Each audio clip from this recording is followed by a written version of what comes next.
मराठा आंदोलनाचे नेते मनोज जरांगे पाटील यांच्या नेतृत्वाखाली मराठा मोर्चा मुंबईच्या आझाद मैदानावर धडकण्यापूर्वीच 27 जानेवारीला समाजाच्या आरक्षणासंदर्भात राज्य सरकारने अध्यादेश काढला। मराठा समाजाला आरक्षण मिळाल्याचा खतवड सकल मराठा समाजाच्या वतीने जल्लोषासह फटाक्यांची आतषबाजी करत आनंदोत्सव साजरा करण्यात आला।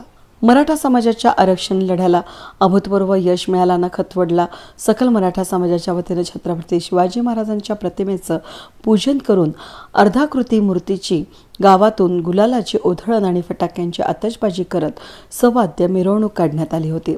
यावेळी महिलांनी मूर्तीचं औक्षण करून युवकांच्या हस्ते पुष्पहार अर्पण करत पूजन करण्यात आलं। गावातील युवा वर्ग मोठ्या संख्येने यावेळेस उपस्थित होता। वर्षापासून आपला लढा चालू होता। आज त्याला यश भेटलं। 27 जानेवारी 2024 एवढं बोलून वेद न्यूजसाठी प्रतिनिधी सुखदेव खुर्दळ, दिंडोरी।